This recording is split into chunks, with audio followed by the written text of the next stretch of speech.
daktari, hata hawa watu wakikuja, mimi na wewe tunakimbia. Anakuonyesha hiyo rifle lako nayo, anakwambia mimi niko na risasi 3. So if I don't work out, I don't feel mentally okay. I feel more anxious, feel fatigued, feel tired all the time. My sleep doesn't improve, and this is because I have a very high stress job. I'd always say, whether you want to lose weight, whether you want to gain weight, start by seeing a doctor. Yeah.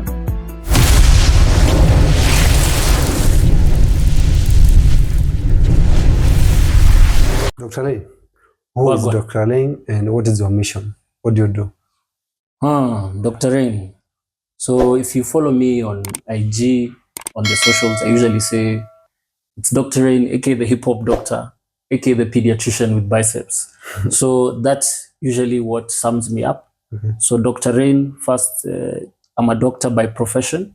I'm a pediatrician, meaning I take care of kids mainly.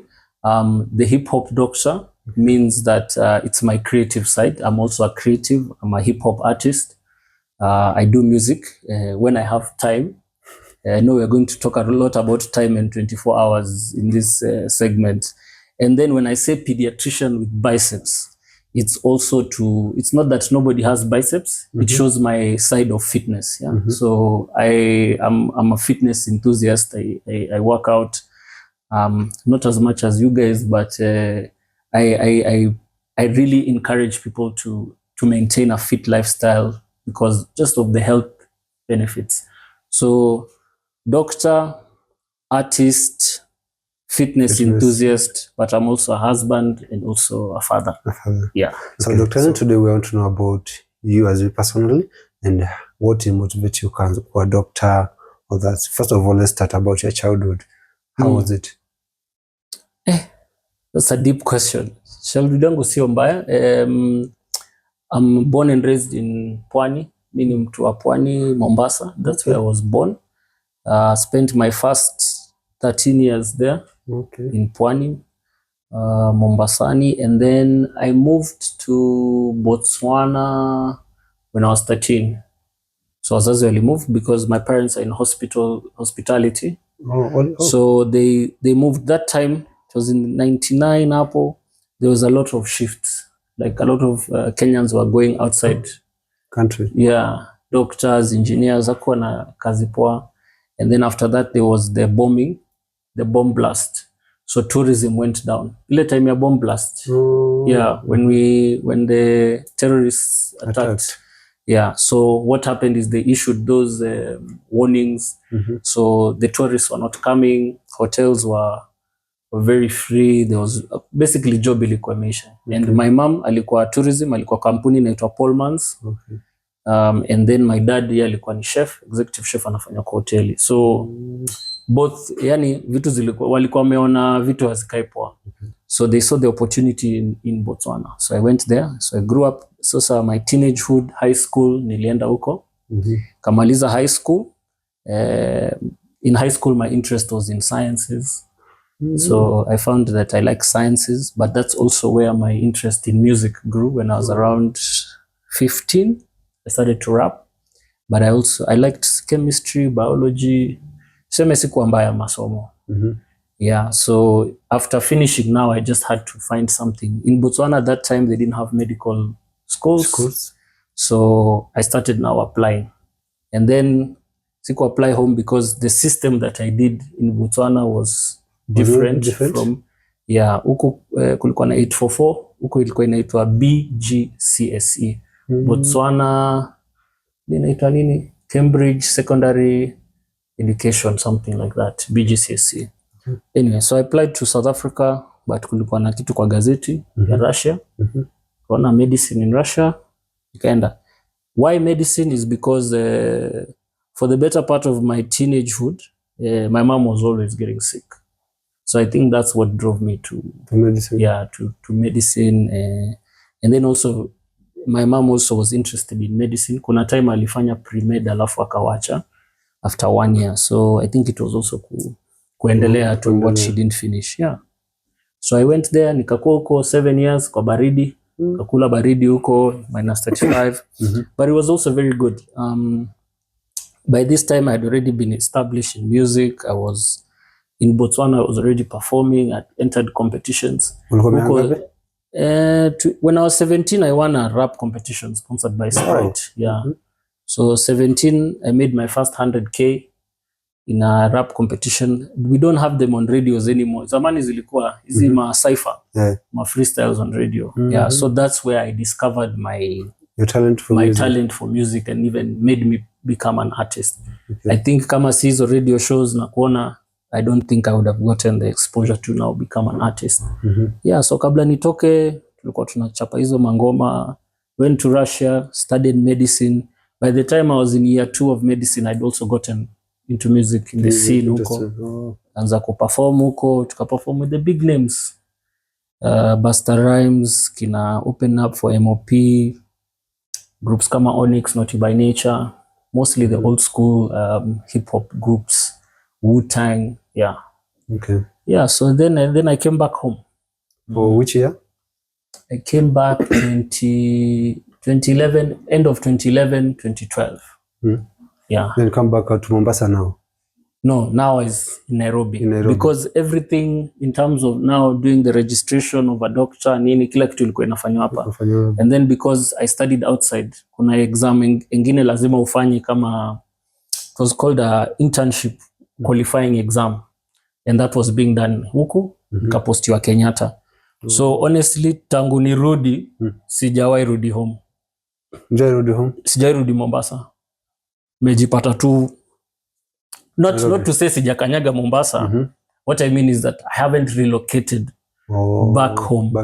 So I just go and visit the family and come back. Yeah, because sasa nikamaliza hiyo, nikapostiwa kama intern, nikapostiwa Kenyatta kama intern, kachapa job huko. Kumaliza, the only time I went was when I finished my internship. I was posted in Lamu County. Which year? 20? This is now around 20. Let me just say 2014 because it was the end of 2013. Okay. So nikapostiwa Lamu County because I said I wanted to go back home. Okay. So nikaenda Lamu County. Health had now been devolved from national to the counties.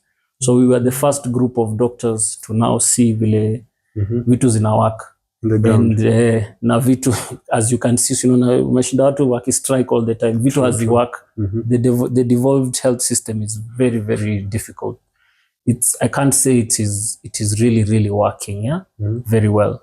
So nikaenda kafanya job. I didn't even stay more than 1 year because there was a lot of issues over there in Lamu.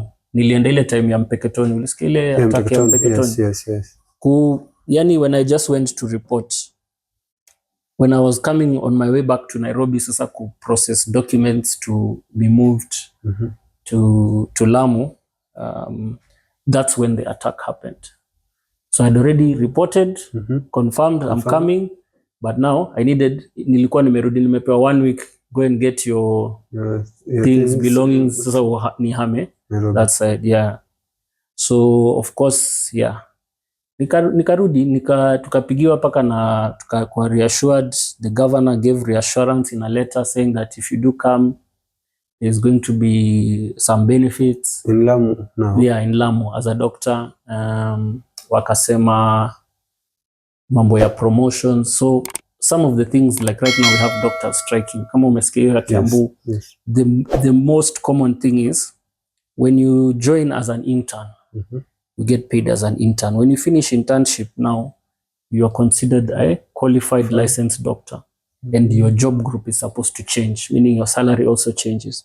But a lot of people get stagnated. They stay as an intern. So one of the things they were saying, you're not going to have the problem other doctors are having. Unabaki na hiyo salary, umefanya job 4 years, bado unalipwa tu hiyo. The same salary? Yeah, salary kama intern too. That's what was happening. Because in fact, when I went to Lamu, there were guys there 3 years, 4 years, wamechapa job. Lakini ukiangalia job group yao bado ni intern. So one of the ways ambayo walikuwa najaribu kutu entice ni wewe mkisha kuja, tuna change your necessary job group. In fact, sababu ya risk, tumaliza hapo hata 1 year tunaku promote tena. We will also take you back to school to now specialize so that they pay, which is also another problem a lot of doctors are having nowadays. Okay. Yeah, and then there was wakisema vitu za risk allowance, nini vitu mengi walitu politicians. Yes. When you talk about intern, how long intern anafaa kuwa akifanya comedics before ndio akuja badilishwe? So it's usually 1 year. It's 1 year. So you train as a doctor 6-7 years, but then internship is usually under supervision. It's because you've learned all these things, but now we're dealing with lives. Yes. So it's like a period of 1 year where you are now practicing. You're doing operations, you're doing cesarean sections, you're doing all the things a doctor would do. It's just that you're going to be under supervision by senior doctors or senior consultants, to make sure that so that tukikuacha na binadamu hautafanya, you're very sure uko sawa. Yes, that person is okay. But it's not to say that mtu akikuwa intern eti si daktari, because there was that notion, I think last time when we were having issues with interns. I think ni Moses Kuria alikuwa anasema intern tu ni an intern is an intern, mbona anafaa kulipwa? An intern is on call in hospital, meaning anakuwa hapo they can be there from morning paka the next day, 24 hours. 24 hours call, yeah. So usually hao ndo wasi wanakuanga on the ground.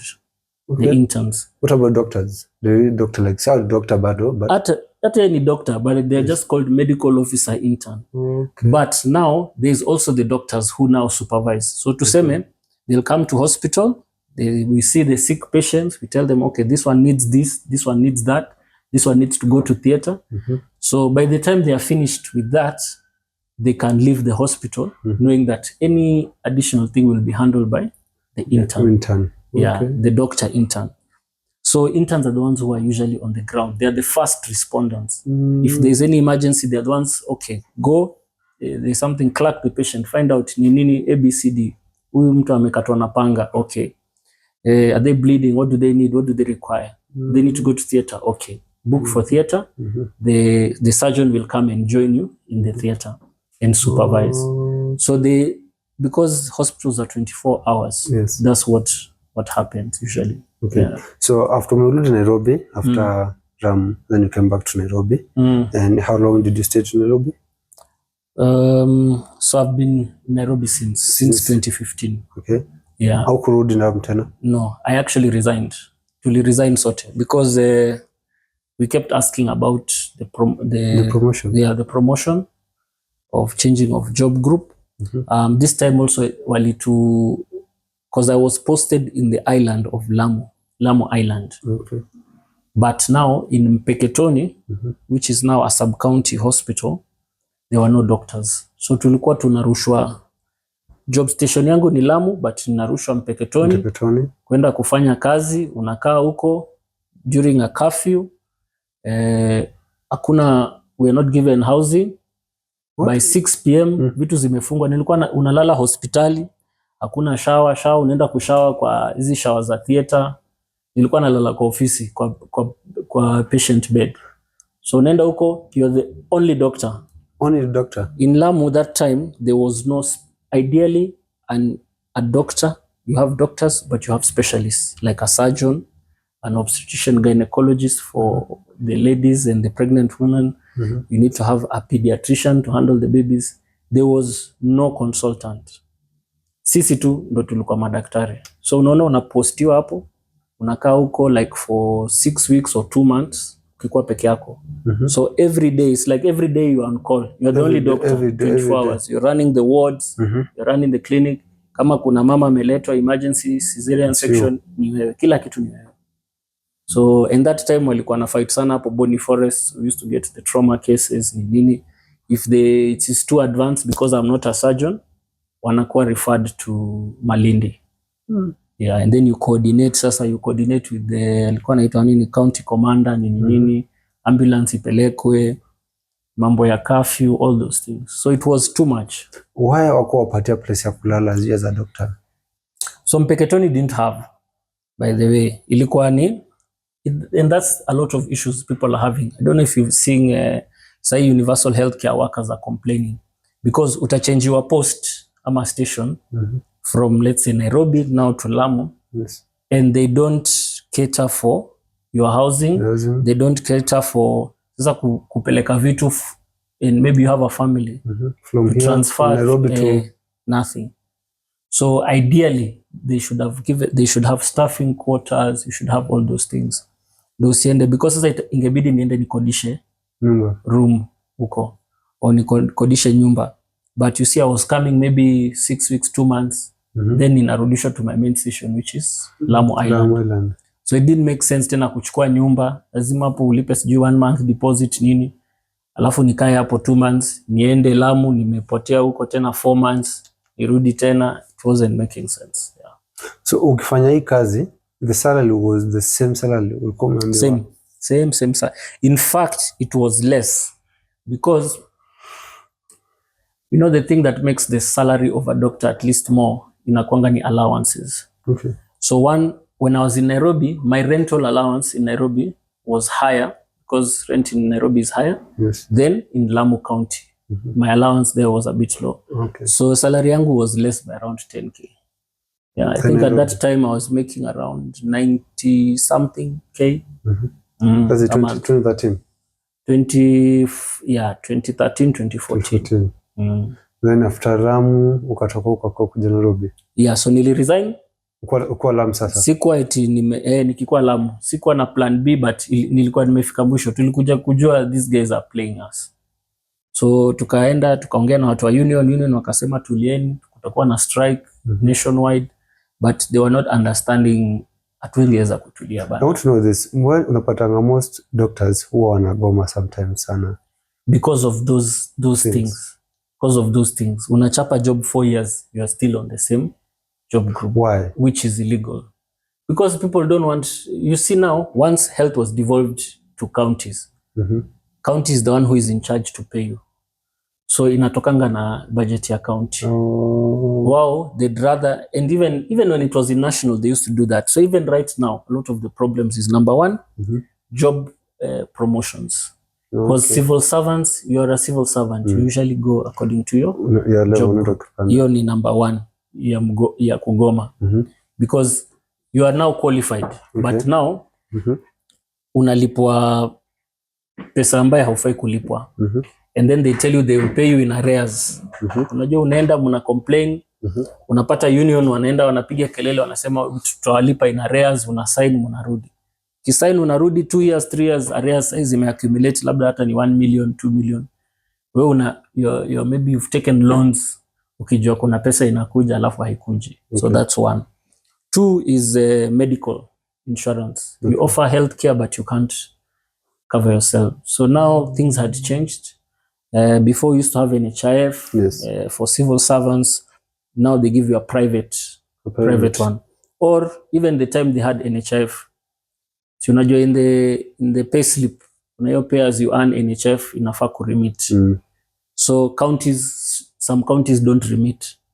Unakatwa tu salary, wewe una assume inakuwa remitted. Ukienda hosi unaambiwa uko na outstanding ya NHIF haujalipa ama ya insurance that hasn't been remitted. And you're a doctor? Yeah, you're a doctor. So you can't, now unaenda you want to seek healthcare, unaambiwa NHIF yako haifanyi ama SHA yako haifanyi. Umekuwa ukikatwa pesa. Na umekuwa ukikatwa do. So you can't. Mtoto wako pia hana hiyo cover. So you become stranded. 3, delayed salaries. Unapata 3-4 months haujalipwa. Sasa hiyo UHC kuna watu 1 year hawajalipwa pesa. 1 year. So inafika, and it's not like you don't write letters, you don't try and address, you try to address all these things, but sasa unajua sasa inafikanga mwisho. And that's where now you see union inaweza kusema Kiambu doctors no one is going to work until ABCD is sorted. And sometimes it's now a national thing where unapata ni karibu counties mingi and then everybody goes on strike, which is unfortunate because sometimes unaweza kupata county fulani inalipa madaktari on time, they are doing their work, or the governor is doing his work, but then because the rest of the doctors are aggrieved, you join the strike now in solidarity. Hata kama nyinyi mshahara wenu ni nyanga zote kitu. So those usually are the main issues. And very recently now internship. So umesoma med 6-7 years. Alafu unafaa kwanza internship. It's supposed to be almost automatic. You shouldn't stay more than 1 month. because ukikaa more than 1 month, hizi masomo yote ya 6 years, the longer you stay bila kuchapa job, medicine is a practice. You start losing your skills, you start losing your knowledge. So now people are staying home even 1 year. Wamemaliza ni madaktari lakini hawajapostiwa for internship. Yeah. Okay. So to conclude hapa hivyo ukaresign job. Do you have any plan? Uko na any plan ya Sikuwa na plan. Nili resign too because tulikuwa tumefika mwisho. Yeah, and it was getting dangerous. The terrorists were there. Unajua kama sisi tulikuwa tunaitwa watu wa bara, so if you're not Muslim, we used to get threats from Al-Shabaab. Even you're a doctor? Yeah, they used to, because they know who is Muslim, who is not Muslim. Tulikuwa tunapata flyers kwamba if you are in Lamu and you are not, we are coming. Coming for you. Yeah, so we used to What get about threats. security? Kuko na security? Security now, we complained, tuka provide your security moja. But even to date, they'll tell you. Walisema unapata jamaa amepostiwa kama administration police hospitali. Tunaketi chini na huyo administration police na nakwambia daktari, hata hawa watu wakikuja, mimi na wewe tunakimbia. Anakuonyesha hiyo rifle lako nayo, anakwambia mimi niko na risasi 3. 3 bullet. Na kwa amari yao pia hakuna bullets. So point yake ni gani kukuja? Si ni ile tu ndo, exactly, that's what I'm saying. Security is there, but because anakwambia jamaa wako na the most modern automatic guns, rifles nini. Anasema daktari wakikuja tunakimbia sote. So of course kwa ground ukisikia hiyo, because tulikuwa tuna hang out nao ma EP nini usiku, watatuambia hivi ndo kunaenda. Ukiangalia payslip ya huyo askari ako na risk allowance. Na mimi pia niko na risk allowance. Risk allowance yetu I think ilikuwa ni 300 ama sijui ni 600 shillings per month. Per month. 600 na inataksiwa 600 bob, because it was also based on a risk allowance of sijui 1970 ama 1980. So vitu hazija whatever. So tulichapa 1-2 tukasema hapa bana, mimi sitakufa huko. Let me ask you this. Security nakuja, mtu unaweza hope anything happen. Yeah. Utakimbia kwake, yeye mwenyewe anakuambia kitu ki happen, ndugu yangu mimi na wewe. But ile security tu ile kuji whatever. Ni kama sasa ukienda kwa mall, si ndio? Ingie kwa mall, kuna security. Utakwambia sijui fungua boot, sijui nini, angalia nini. But wewe ukitaka kuficha bomu, utaficha. But ile security ile ya kuficha tu macho, kujua kuna security, but really in essence hakuna security. You know? Yeah. So after that, then what is before we jump in your design and what else ukuja kufanya, I want to tell someone, a young lady or a young boy anataka kuingia kwa medic, atakuwa daktari medicine. Yes. These days it's so tough. Okay. It's before I used to encourage people a lot, but it's becoming worse. So no, that's my situation in 2014. Yes. Now the situation is worse. Hiyo time hakukuwa na hiyo situation ya tukimaliza internship unangoja 1 year, ilikuwa ni automatic. Unapata internship, unapata job. Yeah. A lot has changed since then. 2017 kuna hiki kitu you'll hear CBA where they agreed and the salaries got a bit better for the doctors. But now it's hard because you finish, I can't guarantee somebody that they're going to get a job or they'll do internship, hizo vitu zote. But it's something that really is painful because I need to be treated by a doctor. Yes. We need more doctors. We're very few. We need nurses. We need all of these skills. We need them. But it becomes very hard to give I don't give anyone false hope. I tell them, you can do it if you have the interest in doing it, do it. But it's extremely tough because you might stay without a job for a while. So what I tell them nowadays, which is also unfortunate, is if you're going to do medicine, also study the exams that they do in the US and in the UK. Okay. Because there, they will employ you and they'll pay you properly. But it's still not the solution.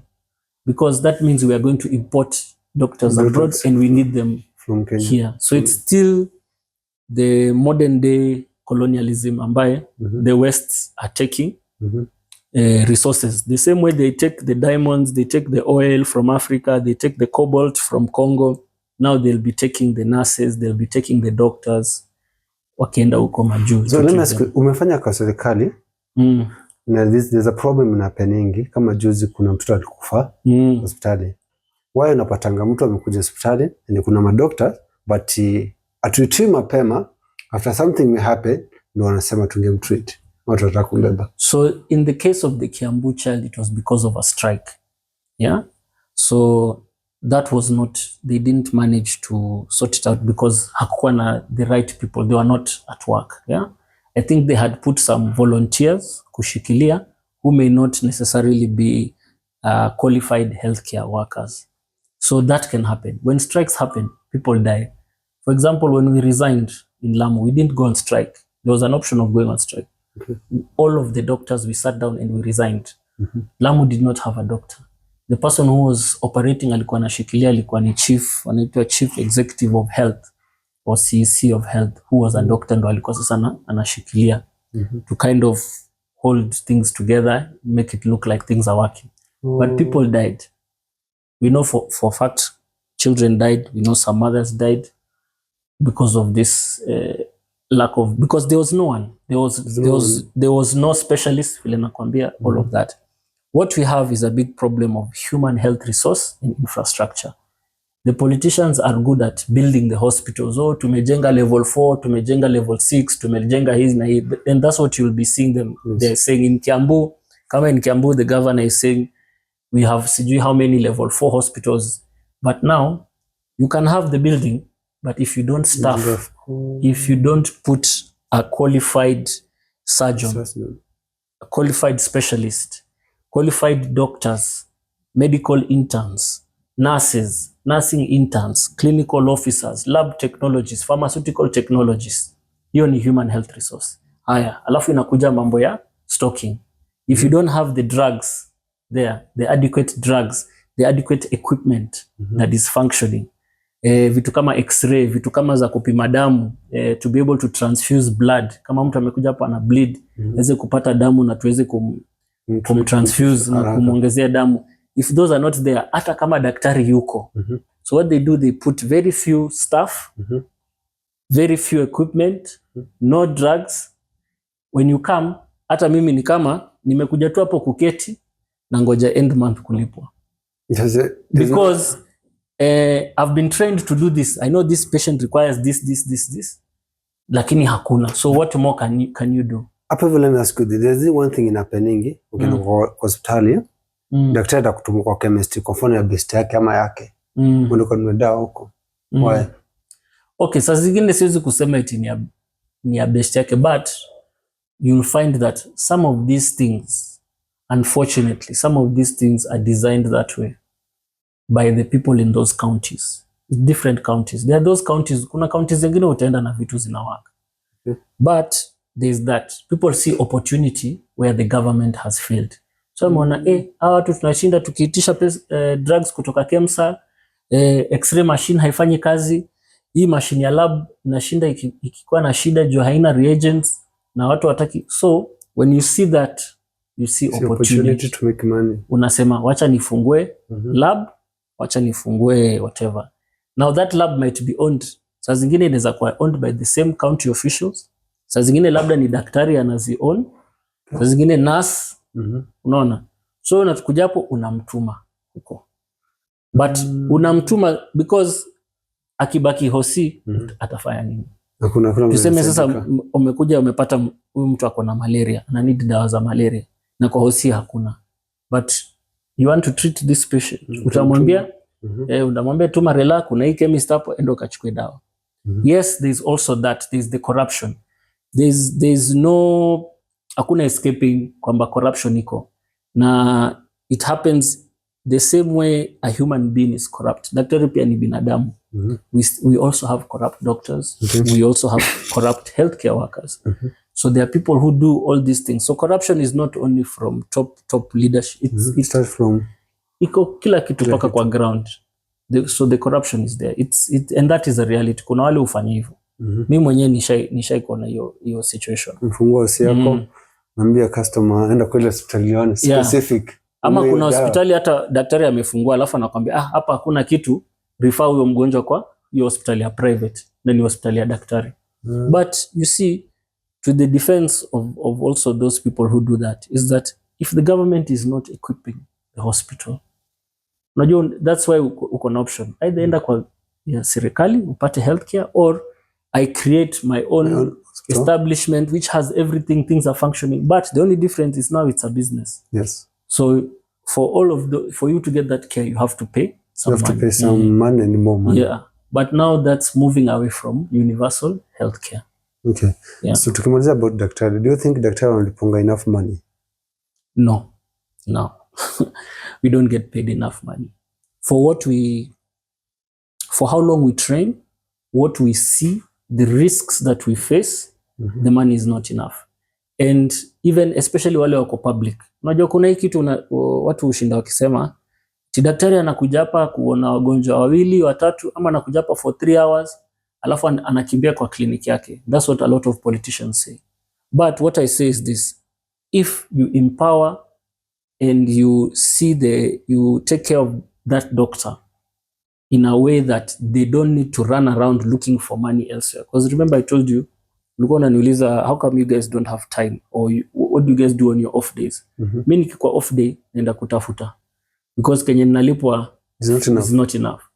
So lazima niende nikatafute even on my off days. Side hustle. Yes, so you do side hustle, you do something called locum, and these are a lot of things that doctors do. Only now I don't do locum, I do now biashara. You know, kama tu kazi yoyote ingine, it's the same way mtu anaweza ajiriwa kwa ofisi but salo haitoshi. So mtu anakuwa na side hustle, labda anauza mayai, labda ako na, you know, there are different, just to supplement. That's how the world is working nowadays. True. But if you sort out that doctor, that guy will be there able to sort out the patients and stay in that hospital and make sure everyone is taken care of. Mbona watu wengi unaweza pata mtu mgonjwa kabisa, unaona ako hali mbaya kabisa kwa hospitali, but daktari wako hapo hivyo, they are doing just, wanazunguka tu, they are doing other things, na mtu tu ako hapo. So humanize the healthcare worker, humanize that nurse, humanize that doctor or whoever is there, clinical officer. It's got to do a lot of motivation in work. You see, we deal with precious life. That's one thing. But at the end of the day, this is a profession. Mtu anaenda anaisomea too like anyone else. So when that person hasn't been paid in 4 months, in 6 months, na nyumbani kuna bibi hapo anamtegemea, kuna school fees labda hajalipa. You see, hizi stress zote atabeba wapi? Job. But he's not supposed to show it, or they are not supposed to show it. But the reality is, if you're not paying somebody, anakuja job na ana regret na hana ile motivation, that will reflect. Well, that's why inakujanga someone. That's why unaona mtu tu anasema wewe hata usinisumbue na stories zako. Because akikukalisha chini akakwambia zile shida yako nazo, hata wewe utasema yenyewe au madaktari wanakapita. That's why inakujanga mtu mwingine anaweza kuja atoka nyuma yako, ya pana kitu kidogo, direct. And that's why they say when it comes to healthcare, they usually called the building blocks of strong healthcare systems. Yeah, there are 6 blocks. Okay. One of them is leadership, but also human health resource. So making sure that staff is paid properly, that adequate staffing, because hata utapata hajalipwa alafu there are supposed to be 10 nurses na upate labda kuna nurses 2. They can't manage all that load. You get overwhelmed, you get stressed. Alafu ongeza hujalipwa, uko njaa, nyumbani ma problems. You see, at the end of the day, these are human beings, they are not robots. True. So yes, you now you're bringing, unawaletea shida yako. Ideally we should not, because it's tough. You know, sometimes hata labda unalipwa vizuri, but unaweza kuwa na personal issues zako nyumbani. Labda nyumbani umepigana na wife ni nini. But mimi nikikuja job, no matter what I'm dealing with personally, I have to put the game face. Yes. Yeah, I have to smile, I have to treat the patient nicely, and then nikimaliza niende nikadeal na hizo shida zangu. But the problems don't go away, and if it's continuous, it will have an effect. What is the one thing you wish wanaweza badilisha upate madaktari po? I wish our leaders will take healthcare more serious. They don't take it serious. There was an Abuja declaration that dedicated a percentage of the national budget to go to healthcare. We are nowhere near there of allocating that. So better allocation of funds from treasury to healthcare, better staffing, and leaders who will understand. That's the only way we will see something called universal health coverage. Because until then, this SHA, SHIF, Nini, if we don't sort out the basics or the building blocks of healthcare, then it's all a dream. Okay, so let's talk about quit job. What else ulikuwa ukafanya? Kitu gani ukafanya? So niliquit job nikaanza kuapply sasa kazi. Sasa nikaanza kuapply private. Okay. Ndo nikaajiriwa private hospital hapa Nairobi. Nikaajiriwa Nairobi Hospital, nikakuchapa job huko. So that's 2014 we're talking about? 2015 now. 2015 now. Nikakaa for like maybe 3 months. So all this time bado uko naimba? Do you still? So when I was doing I was also doing my music during my internship. Kuna wakati sasa nikaanza kupata pesa. So I used to save, enda studio, una record, una release. But honestly, because of the job, I've not been consistent the way I'd want to be consistent with music. Okay. Because music is something, it's like ni kama udaktari. You really have to invest in yourself. It takes time. But it also, now music is becoming more expensive. To shoot music video, you're talking hundreds of thousands. Kuingia studio tena, utoka around 20k, 50k, kufanya ngoma moja. Na sasa hiyo unalipa, unaweza imagine your time nilikuwa nalipa kama 90k. So hata ikienda kwa music video na mtu aniambia nitakushutia music video na so moja ama 200, lazima uingie kwa mfuko tena. Lazima uingie kwa mfuko. Na ni ile tena ubahatishe pate 3000 views alafu angalie sasa kama utarudi. So a lot of the money we don't get ikichezwa radio, whether it's played on radio, MCSK, at the end of the year wanakulipa 2,000. Artist, that's 2k. Uliza kila mtu. Mi wife wangu, now my wife is now a serious artist. Yeah, somebody who 2K. Does it full time. Okay. Ananionyesha MCSK has sent you 2k. There is a time hata kulikuwa na time wasanii walikuwa na post. I think kina BN, kina Calligraph as jokes. Utaona tu MCSK wamenitumia 2,000. So what can you do with 2k? What can you do with 2k? Wewe mwenyewe ukishoot ma podcast, how much money do you spend? Hata ku highlights unaweza na 2k. Hauwezi. Unaona? Yet huyu ni msanii ameshoot music videos kadhaa that year. Umeingia studio, you know, it's an investment. True. So when you look at those things, bana, it's very tough. Down. So what does music mean to you? Music for me is my first love. Before I became a doctor, I was an artist. So for me it means that it reminds me of my childhood passions, and I've realized when you do that, it grounds you. Also, the science is very strong about creativity. When you're in the creative process, it's very good for your mental health. It's good for being grounded and good for life. It motivates you in life. It gives you some sense of purpose. So I had stopped doing it because vitu zengine unafanya, una stop. I really respect artists who do it. Okay. Because even when I was doing music, tulikuwa tunafanya hizi macyphers hata nikirudi Kenya na kina Calligraph na kina Kevu K-Force, kina Octopizo, and those guys continued with their path and it's doing great for them. But me, I chose medicine. Because it was, hata mimi niliona there is an opportunity for me. Okay. But pia nikakuja kujua kumbe hiyo medicine pia iko na shida zake. So hizo do pia utengenezi vile ulikuwa una expect, yeah. So music just gives me a sense of purpose. Now it's something that I do. I don't do it expecting return. Oh, okay. I do it because of the craft. Yes, I do it because I want to do something new, to improve my skills, or in my craft in hip hop. Nearly motivate to can music outside. Hip hop. It's because I'm a hip hop head. I just fell in love with the hip hop culture. Ilikuwa ni culture ya love. We used to b-boy, we used to break dance, we used to DJ, we used to do a lot of battles, cyphers. We used to do a lot of that. It's a beautiful thing. It's being able to just go into the studio and create something new. Okay. Is a good thing. So since 2015 umekuwa kwa kaza unafanya hospitali za personal since 2015? Yeah, private. So I've been from 2015 I've been in private, and honestly sijui, maybe nikiamua nirudi as a public servant, maybe in a position of leadership, but sirudi tena public.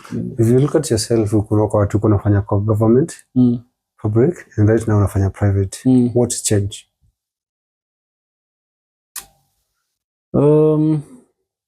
Siwezi kusema ni salary, because there are those in government who can earn more. But the good thing with, again, ni some private. The good private hospitals, they pay you on time. So salary yako inaingia on time. Then the satisfaction you get as a medical doctor, because now you are working in a place where you have access to everything to make sure mgonjwa ameingia ni mgonjwa, but you have all the tools you need to make them better. So I see less deaths as opposed when I was in public. Public, sometimes we say we are not doctors, we are just there to supervise death, because huyu anafaa kupatiwa dawa, but dawa hakuna. Because haiko. So what happens? That patient dies. If you tuseme uko wakati ulikuwa unafanya public, na watu ngapi uliona wamekufa like tuseme a day? Bro, when I was doing my internship in Kenyatta, I remember when I first rotated in the pediatrics ward, the first night I was on call, I lost 4 babies in one night. One night. This from diarrhea. So a lot of them will be referred from other hospitals mashinani, because hawana hiyo capability. And you see, Kenyatta is supposed to be a specialist referral, only dealing with the cases ambaye hawezi kuhandle kwa counties. But sasa kila kitu ndogo inakuja Kenyatta, and that's why you see Kenyatta is overwhelmed, because wanaleta all cases. And that time they were dying of rotavirus. Rotavirus, it causes a very bad diarrhea for small babies, na inawaua like very quick. That time it wasn't in the immunization program, so the vaccine was not being given. Unaipata tu private hospitals, which was expensive, around 3,000 I think, your vaccine. What about someone who has afford? Yeah, so now sahi iko kwa government, but I'm giving you an example now. 2012 hapo 2013 walikuwa 4 babies one night. I come back after 2 days on call, I lose at least 2 to 3 babies in a night. Hiyo ilikuwa ni standard. Like every night? Every night I'm on call. Every night I'm on call. Private, nilikuwa, when I joined, nilikaa hapo 2 years kabla nione mtu akufe. 2 years? 2 years kabla nipate mtoto amekufa because maybe dehydration ama nini. Because they have the access to the good healthcare. Yeah, equipment is there, the tools are there. What I can't handle, I call the consultant to come, who is more specialized, to give more specialized care, more critical care. Kuna ICU, kuna nini. Huko hakuna, unapata hakuna bed ya ICU, hakuna hii, hatuwezi kupata, hatupati hii, hakuna damu, mtu anakufa. Tukiongea public hapa, kuna kitu moja na kunga moto akienda maternity, mbona unapatanga kitanda moja, unapata watu wawili. Na watu wamejifungua. Again, nikikuwa Kenyatta internship, nikikuwa nina rotate huko, kulikuwa na wamama wawili wako karibu kujifungua in labor kwa bed, na chini ya kitanda kuna mama ametandikiwa mattress. Guys, mkitembea public hospitals, it's crazy. It is crazy. Juu kuna wawili? Two on top. Moja hata maji ishapasuka. Why? We don't prioritize healthcare. But also that time, nile time Uhuru alisema free maternal healthcare, which was good. Marinda. Yeah. And no, Linda Mama even came a bit later, which was added to it, but free maternal healthcare. But what they didn't account for is we need to increase the staffing, we need to increase the infrastructure. So now all of a sudden kila mtu amekuja. But it was good because it was to help reduce the rates of deaths, which it did. But you see, unfortunately, if you don't increase the staff, If you don't hire enough people, you don't improve the infrastructure, the equipment, watazaa, lakini nao swali ni vile watazaa. Okay. So what is the challenge kubwa unapatana kwa kazi yako ni gani? Currently, well, in private tusema tu the same thing, ni pesa, stagnation of salaries there, yeah. So what upima gava? So private hospitals, they have I think Kenya Private Hospitals, sijui Association of Private Hospitals. They look at gava inalipa daktari pesa ngapi? Or wanalipa this much, haya wacha tuongeza another maybe 5,000, 10,000. That's what they use to hire guys. For example, the government is paying 9,000, they're going to give you 105. Yeah. Kitu kama hiyo. Career growth is not there. They're still, let me tell you, maybe I'm in a nice place, but there are private hospitals that also 3 months, 6 months. I know personally doctors who left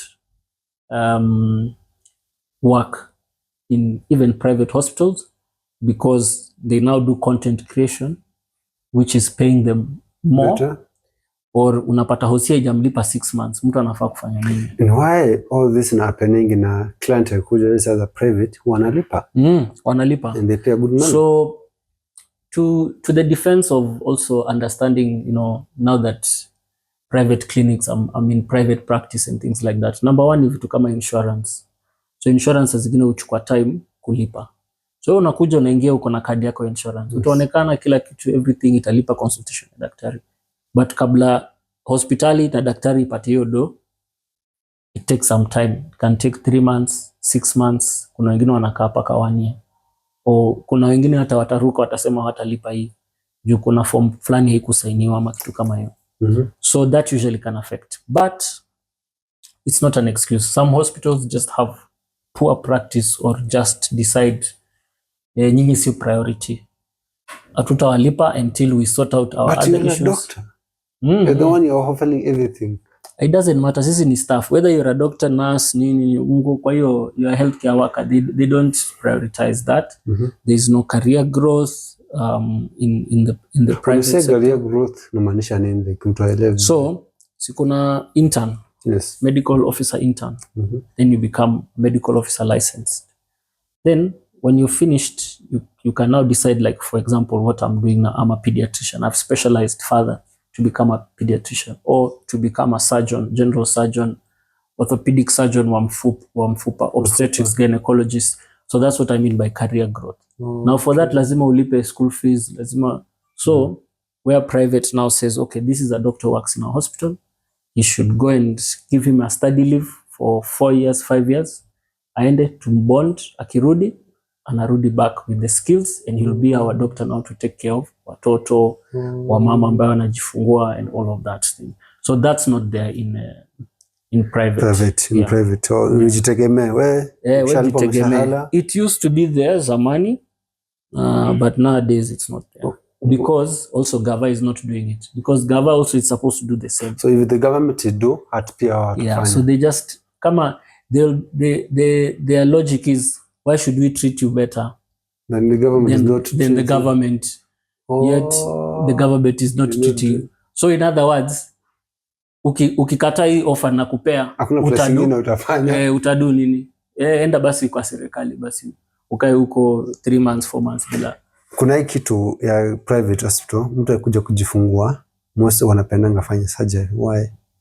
Kufanya kujifungua? Yes. So that's another topic. We really sometimes, unfortunately, if I use these words, mtu ataweza kuchukua. Sometimes we laugh about it with my fellow doctors, and we laugh not because we don't have empathy or whatever.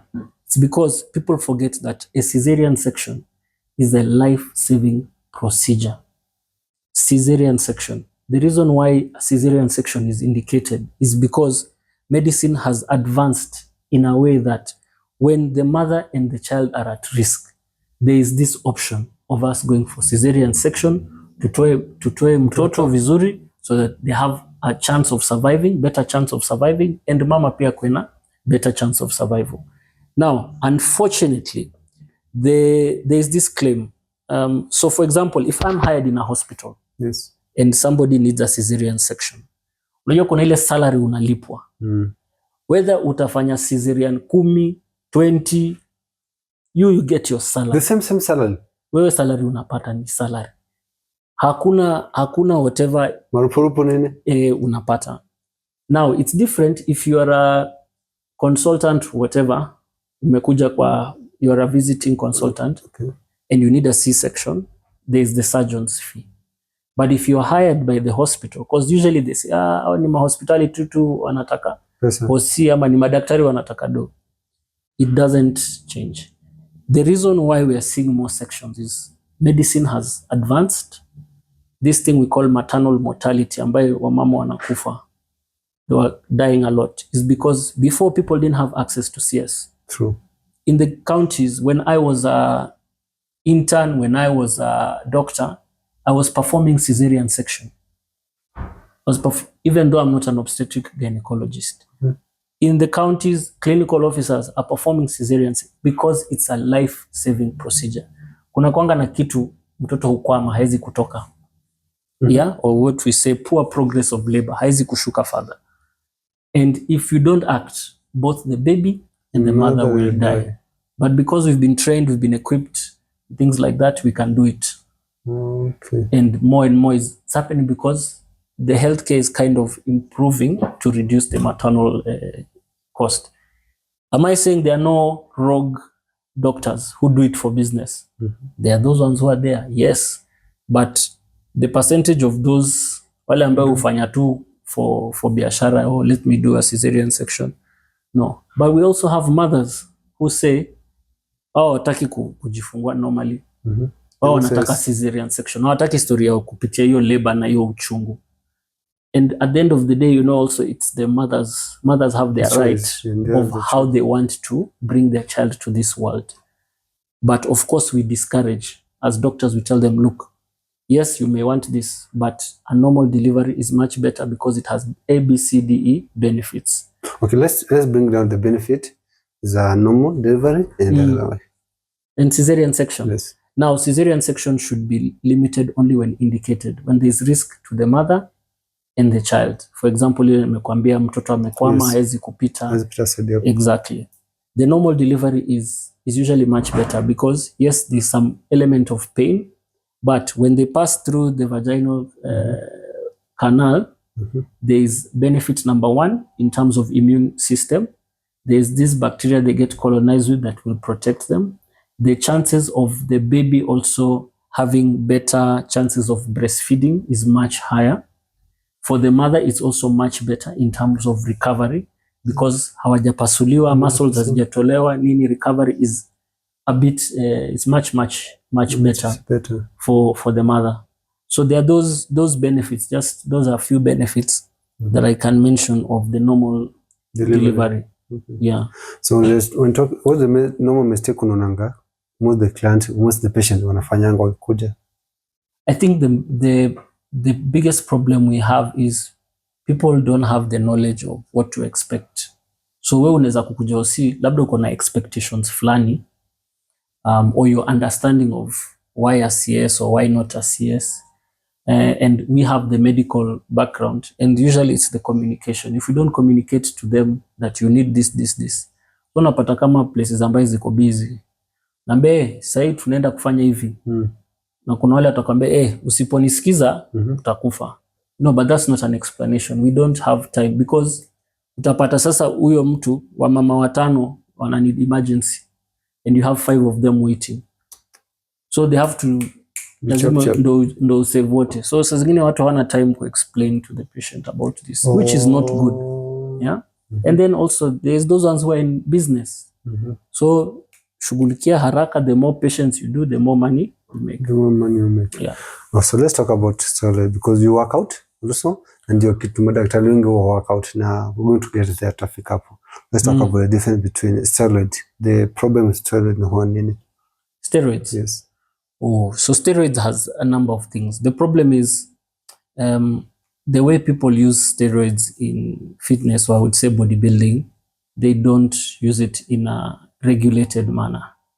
Yeah. Number one is they are not prescribed by actual doctors who understand how steroids work. So one is that most of them use the wrong type of steroids. Yeah.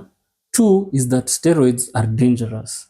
Okay. Yeah. They have many things that can affect the body, negative impact, especially when you don't know how to use them. For example, you can't just start using steroids and you don't know your levels of testosterone. So you have to check your You have to check before you even consider doing that. You have to check your levels of testosterone, and also the different type of testosterone is different. So most people use steroids, especially here in Kenya, based on nilisikia ukitumia hii ndo ile mzuri, but ukiuliza what is the science, what is the evidence based on why you're using this steroid, nobody can tell you. It's usually hearsay or what we call pseudoscience.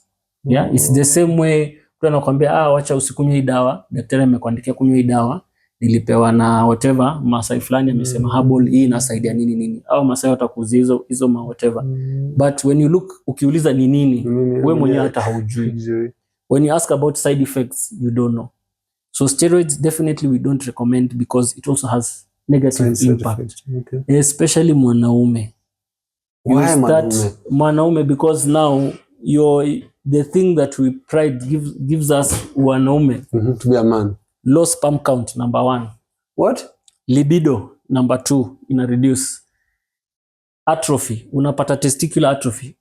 Testi zako zinaanza kukua ndogo because of steroid use. Yes, you will see the mass, but the effect is na hiyo kitu haiwezi change. Na it doesn't matter which type of steroids you use. But that's why there's something called TRT, testosterone replacement therapy. But you need to be seeing a proper doctor. You need to be seeing somebody who is doing endocrinology. There are certain tests you have to do, cortisol, there's vitamin D, there are so many things.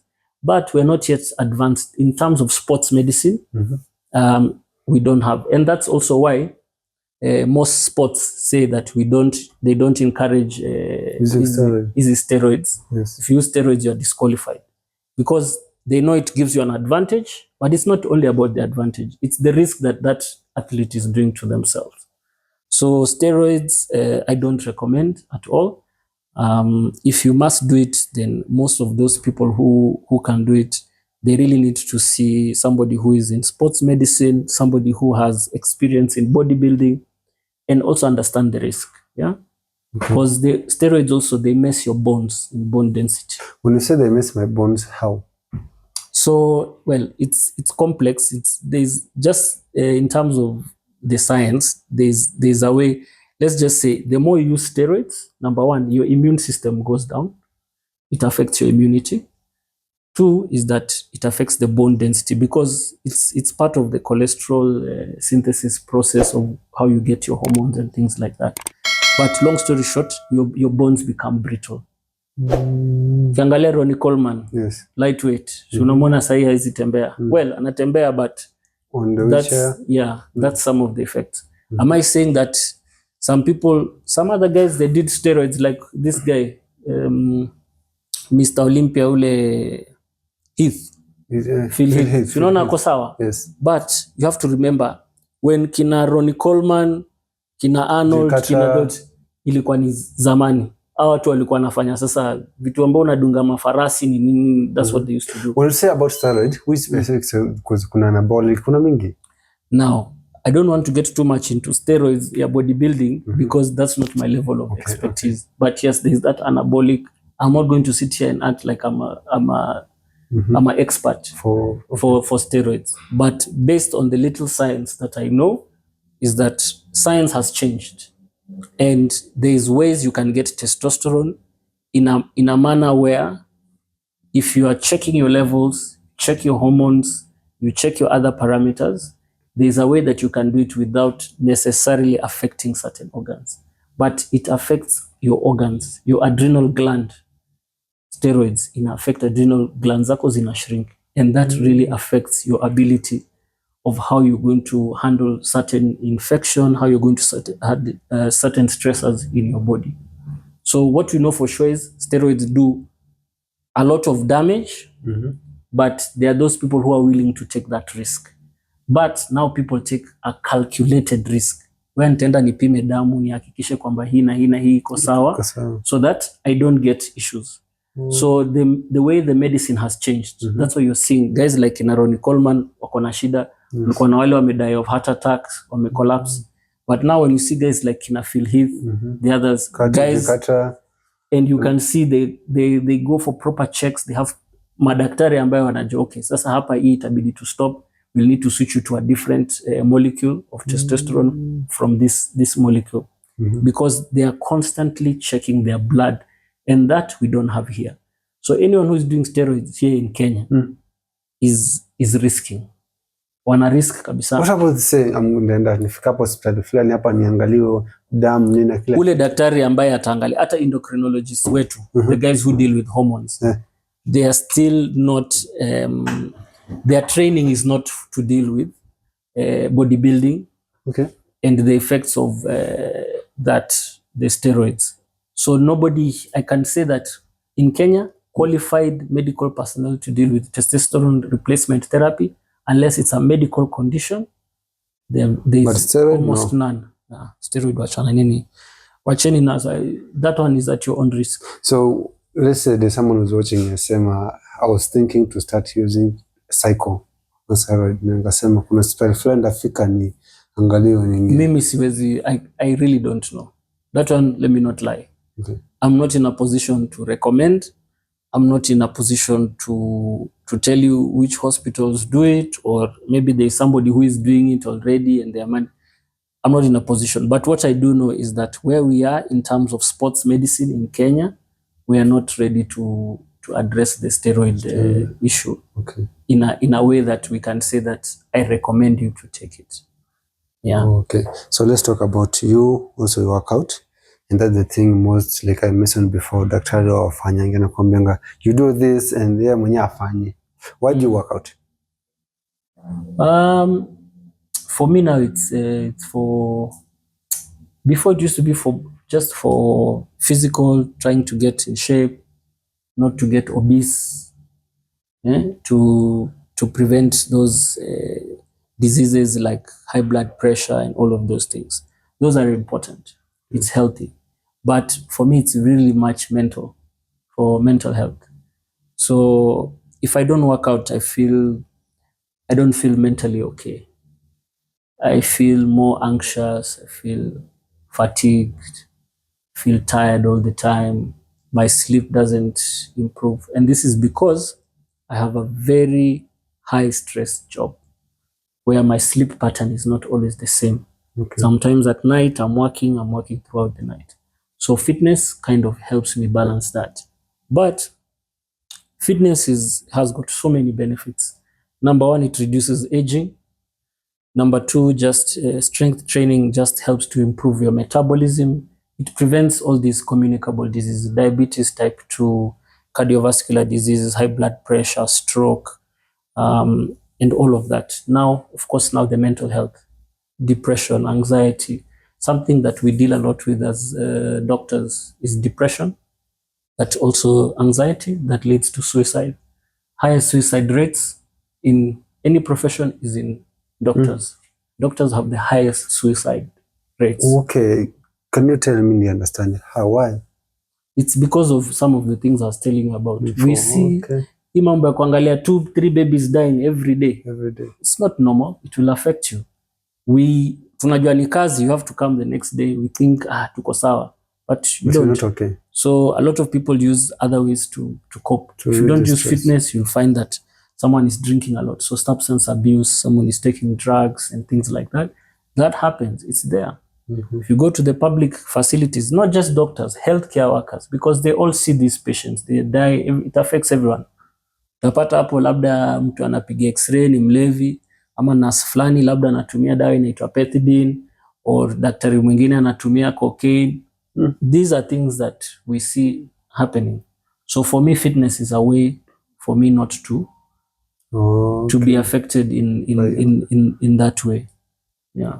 How long have you been doing fitness? So 8 years now. Unfortunately, I started late. but they say better late than never. So when I turned 30, unajua when you're in your 20s, at least metabolism sio mbaya. Utakula chipo, uta have your drink ni nini, you won't really gain. So when I was 30, I started like, naona kitambi inaanza kukam ni nini, just getting tired, always fatigued. That time I think I used to go out a lot, ukunywa nini, all of that stuff. So once I started taking fitness seriously, even my body could just see the signs of, hey, hapa if I'm not careful, nitaanza kushikwa na high blood pressure nini. So from then on I took fitness seriously. So I've been doing it. Time is always the concern, but finding 1 hour, somebody can always find 1 hour to work out. So let's talk about most daktari will work out. And if you ask anyone, can say time. And one thing I believe, we all have 24 hours. Kila mtu. If you take only 1 hour to work out your body, it's better. Like you said before, inakusaidia vitu mingi sana. So what do you say about that? Science, I think we can say science, one, the science is improving. Hata even wachana na madaktari. Sai fitness unaona inaanza kuwa trend. Yes. Are you seeing that more and more people ni kama wana join gym? Challenge, yes, people are engaging in gym because the science of the benefits of physical activity, working out, is good. It's there. So I would say the generation before me, they've not been taking fitness seriously. Right now, my generation, the millennials, actually a lot of them now are starting to go to the gym, and even the older generation. Say kama job tunakuanga na gym at work, where I work. So I work out in the gym at work, but I also have a gym that's close to home. Because I found out when I'm not working, okay, you can go to the gym. Siendangi hiyo gym ya job. So I was missing days when I should. Because of you don't want to go to the same place you're working. Wewe unataka kuwa off, you don't want to be there.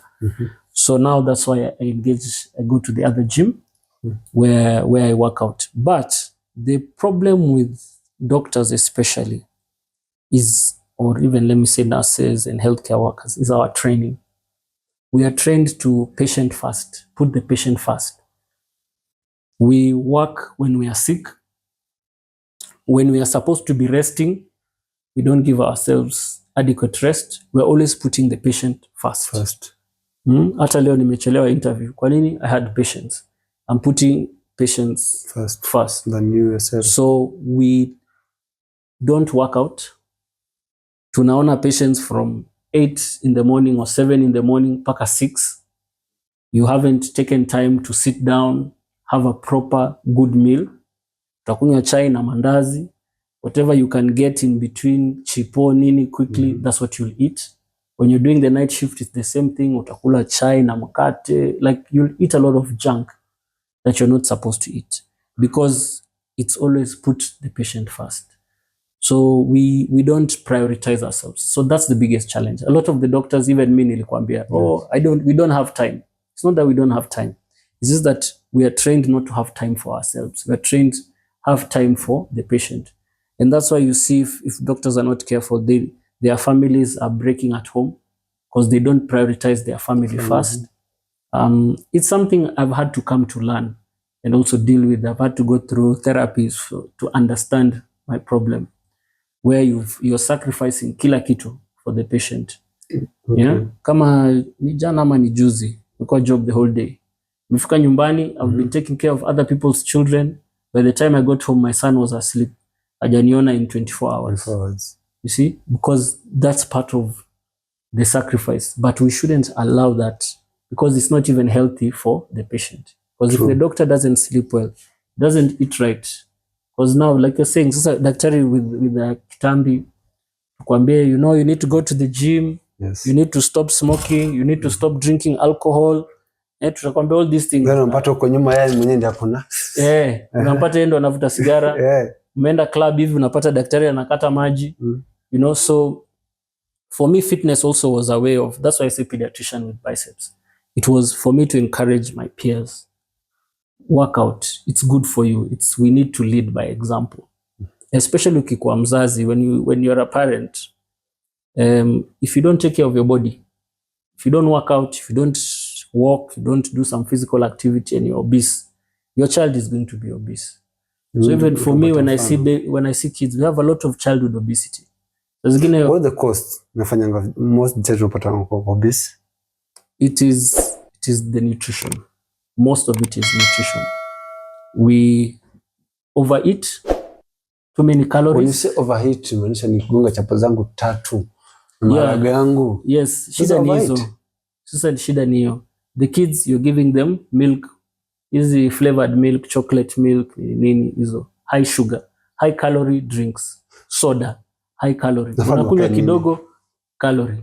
Haya, umemention chapo, that's wheat with sugar. Yeah, and all of these are fast sugar. So you eat kidogo, your insulin spikes, after 2 hours you're hungry again, mandazi. So the whole concept of in a day you have to eat breakfast, lunch, tea, dinner, overeating, too many calories. And then zamani you used to go, unaenda mashambani, unalima, yes, you look for your food, you hunt, you move. Those are calories you're burning without going to the gym. Now tunaingia kwa gari, tunaingia kwa matatu, tunaenda job, tunarudi. Zero steps, zero nothing. We do that. So all of that we're exposing it. And it's also become a norm for us as a society. Nikipeleka mtoto wangu KFC, Chicken Inn, Pizza Inn, mimi ni mzazi mzuri. But that's all a lot of calories. So too much calories, no output, caloric output. So we are gaining. Watoto naye wazazi, if you don't work out, your child is going to be obese. When I see a child who is obese, even if the mom is the one who is bringing and telling me, daktari na huyu mwambie awache kukula sijui nini, I'm like, this child is doing it because of you. What are you eating in at home? What are you showing the child? Are you working out? Are you showing the child that they should play sports? Do you take walks? Do you ride the bike?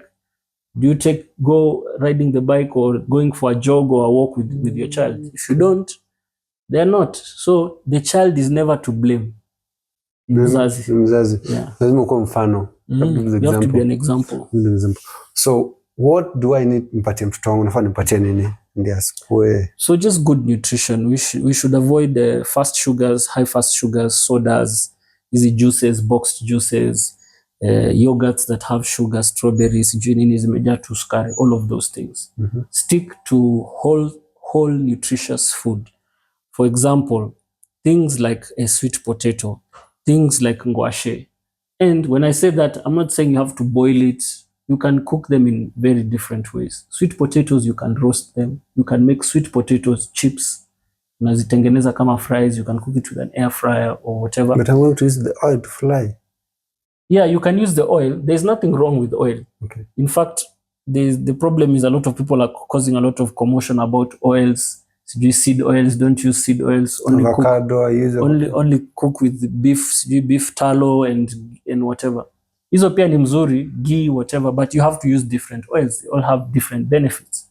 The only problem with seed oils is if you use the seed oils which are very, very refined and you keep reusing them. For example, like they do in the places they make chipo, unashinda ukichoma, unakaranga chips, like you've used it for almost 1 month, your oil. That's when it becomes a problem. Not that ukinunua your seed oil uitumie ukarange once. Yes, but does it have more calories? Yes. So if you don't want calories of using oil, use an air fryer. Less calories. You don't have to cook with the chap. You don't have to eat a lot of chapo. Eat something that is wholesome. Yeah. Do more of protein. Protein fills you up. So eat whole meat, nyama, kuku, fish. Have that more than the rice, the white rice, which utakula, which is also good. It's a carbohydrate, but it will still give you that insulin spike. So in the morning, instead of kukula 4 slices, kupatia mtoto 4 slices of the bread na chai ya maziwa ambayo pia umeweka sukari ndani, give the child protein. Eat some beans in the morning. Akule mayai, akule whether it's boiled eggs, akule hata nyama asubuhi. Yeah, you can eat eggs. Normally nimezoea naamka mandazi zangu 5, mkate Sasa wewe ukikula mandazi 5 na whatever, that's fine. Si unajua utaenda kwa gym na utaenda kuburn. If you're not going to burn that food, then you're going to gain. It's going to be converted to fat. You mentioned sugar. So ukisema sukari, hiyo ndo the enemy. The enemy of sugar. And someone normally, kwa mfano, example for me, nimeweza kutumia vijiko 3. So how am I going to stop? You have to stop adding sugar. For me, like I said, your time hata nikiturn 30, nili cut out sugar. Okay. So to date, I drink my coffee without any sugar, my tea without any sugar. Especially if I know maybe I'm going to have a slice of bread, because that bread has sugar already. So the problem is sugar that hides in your bread, in your mandazi, in your chapo, sugar. Yeah, and that's the added sugar. You know, when you talk about rice, at least hata hiyo it's going to be broken down kwanza before you get now sugar. Hiyo na iko na sukari. Haya, there's the drinks. We think Coke nini. We have that problem of tunakunywa tu soda sana. Kila mtu lazima kunywa soda, ninue soda kila siku. It's even part of our culture. Kasoda. The day that you cut out those from your diet, you're going to see that you're not going to be gaining a lot of weight because you've cut out unnecessary sugars. And those fast sugars make you more hungry. So when you are more hungry, you eat more, you consume more, get more calories, gain more weight, convert it into fat. More fat brings you more problems. Okay. How did you conquer anger? Like, kwa mfano kama napenda sukari hizo nini, craving, how did you conquer? So it took some time, of course, sugar, also adapting to not eating sugar, but after some time you get used to it. Kama mimi sasa nikikunywa chai na sukari, like I feel like it's too sweet for me. Yeah, it's something that you have to eventually do. Another thing I was doing was intermittent fasting. Though I've stopped because I wanted to bulk kidogo, because I realized when I do intermittent fasting, I can't strength train the way I want to strength train because I don't have that extra energy. But it used to do amazing into keeping my weight. Itakuwa hata kama ni train, si train, I'm not gaining weight. You're maintaining the same weight. Yes, but it also took time for me to adjust. So you start kidogo with a few hours. You can start by, okay, I'll fast 8 hours, then 10 hours. So nowadays, hata nikiamka asubuhi, I only have coffee. I'll have either black or white coffee. And then the next time I'll eat is maybe around 3-4 apple. Sometimes I can go up to 6 and niko tu sawa. And sometimes I will go up to 2, I will train and then nitakula. But at the end of the day, without using all those Swahili mingi, do intermittent fasting, what you're doing is you're just going into a calorie deficit, reducing the amount of food. Okay. Meaning hizo hours zingine ningekuwa ninakula na tafuna naongeza 2 calories. So ukisema kwa muda unashinda, ukisema reduce time of eating, unashinda ni nini? Ni kate chakula yangu ama what do you mean about it? I would say stick to avoid overly processed foods because they usually contain a lot of sugar. Okay. Stick to things that will fill you up. Fiber and protein. So when you have meat, make sure you have some fiber. So these are vegetables. Now, when you take something like a sweet potato and roma, it has high fiber. It's much better. Ukikula ushaikula ugali ya brownie kutoka Kisii. Hiyo ukikula hiyo na ukule ile ya white, utapata wengine umekula kidogo lakini imekushibisha. Okay. So what has happened is you're full, you've taken a small quantity as opposed to now the white one, which by the time you get full, you've taken a larger quantity. So it's about eating smart. So eating something with small volume, but that fills you up. Kitu kama nyama ukikula together with fiber. Yes. Fiber ni vitu kama fruits, vegetables. That will fill you up more because that rice utapata, hiyo mlima ya rice utamaliza, hiyo mlima ya ugali utamaliza.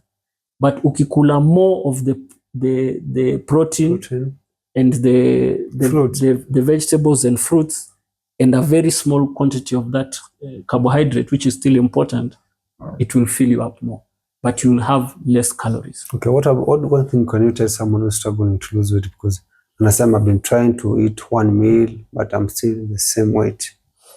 So it's, the weight is a complex issue as ingine, but number one is just, first of all, check. Just count your calories. Angalia, track your meals. angalia unakula mara ngapi, and then also track, am I walking enough in a day? What is, do I sit in the office the whole day? Do I do any kind of physical activity? So start there. If you have a problem there, that's where you need to start. But why I'm saying it's complex is because there are other issues. Some people, especially women, have hormonal issues. They can have hormonal imbalances. But at the same time, things like strength training and muscle weight resistance and building muscle in women has shown to help with hormonal imbalances. It improves their metabolism and their hormones. So again, back to physical activity, weight resistance, and all of those things. So of course, it's a different approach. But as long as you approach it from a point of nutrition, input, output, what you put inside versus what you burn. That's pillar number one. And then number two is now trying to have that discipline. But the discipline now is the hard part. So some people are bombarded with diets that they've seen, or intermittent, for example, intermittent fasting, or do keto, do this. So if you give somebody a diet that they don't like, or it's very hard for them, and they can't stick to it, that person will not lose weight. Even if intermittent fasting works, even if keto works. What? Because if it's not, kama inawa restrict, inamaanisha itafika mahali mtu ataenda hata they won't stay for more than 3 months. Because remember, this is for life. Yeah, for life. Okay. Yeah, it's not about, sahi niko 90, nataka nikate nishuke paka 70. 3 months, yeah, you can do that. Utajinyima ni nini, utajipatia hiyo discipline mental. Ufike 70. But how do you sustain your 70? Maybe it's your correct BMI until ufike, 1 year later. After that, utajitesa, and that's what happens with, you will see it with guys who bodybuild. When they finish, wakishachapa performance, nini, leta hizo chapo, kuku, nini. The same way with actors who need to get to a certain weight. They do it. Once in the off season, you eat everything. Because it's part of, so the key is trying to just be smart with eating. Kama mimi huwa sijinyimi, and I was even telling you, sasa nimeongeza kilo kidogo because I'm not eating. I mean, I'm not working out because of an injury, the way I used to work out. So the calories I used to burn, you're not burning the same. I'm not burning, but I've seen, bado nakula the same, vile nilikuwa nakula. So now I have to cut down. Yeah. Oh. So what can you tell someone who's struggling to gain weight? I'm eating, I'm trying to eat everything, but I'm not gaining weight. So I'd always say, whether you want to lose weight, whether you want to gain weight, start by seeing a doctor. Yeah. I'm not saying doctors give the best advice in terms of fitness, in terms of nutrition. You'll find that even nutrition-based, many doctors don't. But just to check if you have any underlying issues. Okay. Kama hormonal changes, maybe your thyroid issues. They're all different issues. You could be having menopause, you could be perimenopause. All of those things can affect somebody, and other conditions. So anza hapo, just to know if there's a problem with why you can't gain or why you can't lose weight.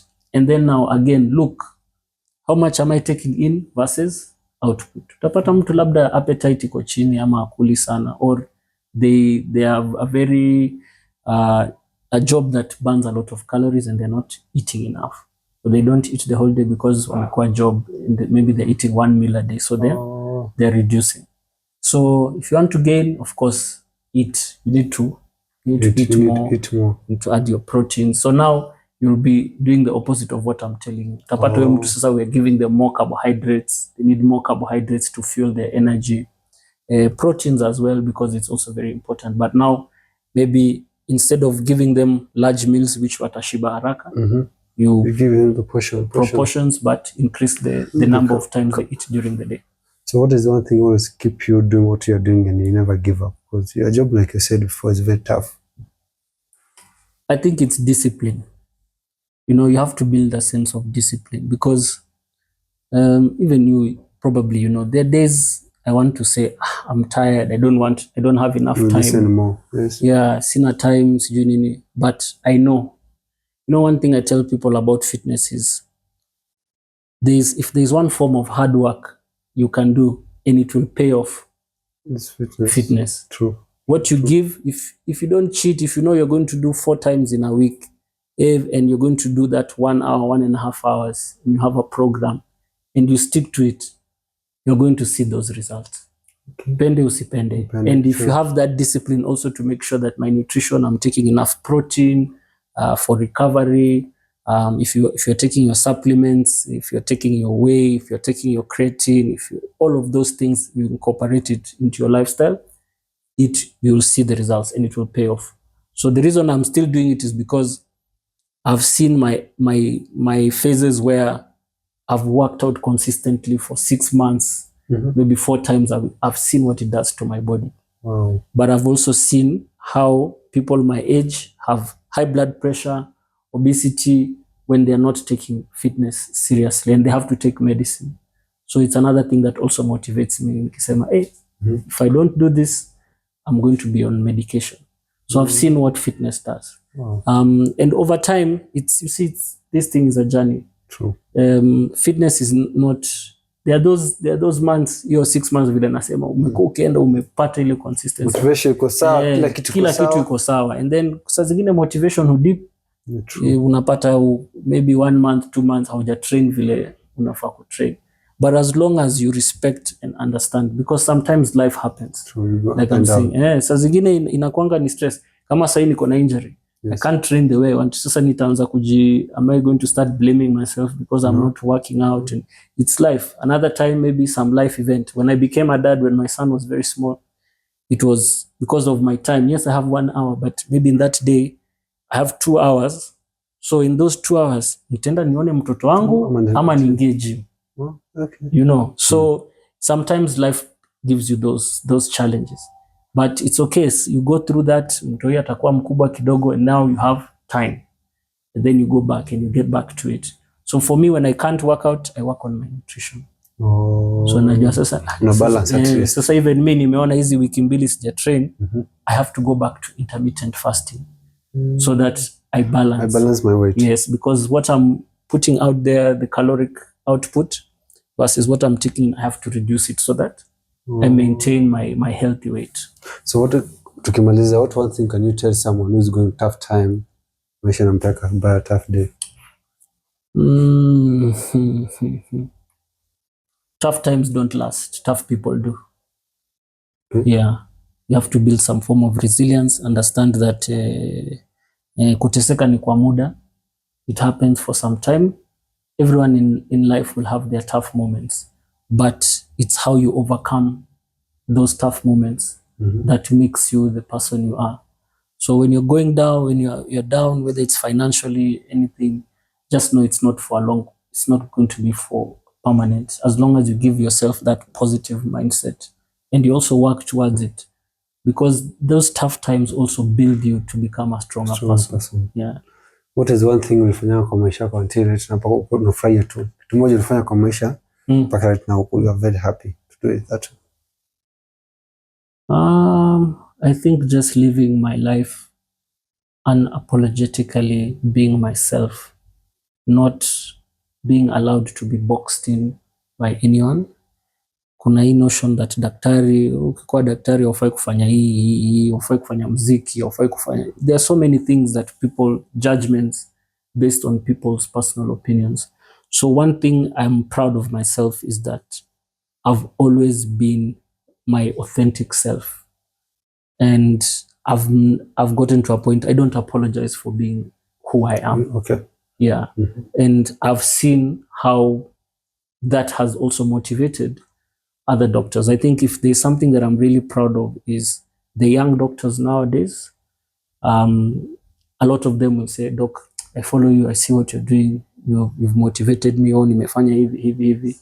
That I also like mentorship. If I can teach somebody how to change their lives, and I've seen quite a few people doing that. Some of them are doing even better than me now. Yeah, you can say that at least I've done something. Yeah. Okay, what is the one thing you wish you knew earlier kwa mdogo ungefanya kwa maisha yako kubadilisha? You can't please everybody. You can't please everybody, and everybody is going to have an opinion of you, no matter what. Whether you do good, whether you do bad, somebody has an opinion, and those opinions, they mean fuck all. It doesn't matter about those opinions. As long as you stick to your path, you stick to what you believe in, yeah, the rest is irrelevant. Okay. Thank you so much. I learned a lot of things from you and I appreciate sana. Hata mimi nimeshukuru. I know umenitafuta sana, but leo mwenyewe umekuja kujua how busy madaktari wanakuwa. True. Yeah, but I appreciate. I really like what you're doing, especially in the fitness space. Keep doing it. I think it's also, you'll be surprised, you're also inspiring other people. Yeah, I appreciate a lot. Kama kuna kitu nimesahau, just tell the audience. Can't say anything, man. Health is wealth. Remember that. Usipotaka kuona daktari, the cheapest way is take care of your health, eat well, eat good quality food, make sure you do some weight resistant training. I'm not saying lazima ukue body unue vile watu wanainua, but some weight resistance. Hata kama ni resistance bands, doing things like air squats, brisk walking, doing your 10,000 steps, it will save you a lot of coins. Healthcare is very expensive. So do that and you'll be fine. So as you know what to do, if you enjoyed this episode, make sure to subscribe and drop your comment below. Let us know what do you think about this episode. How is it? And you need to bring another doctor again. So let us know. See you in the next episode. It's up.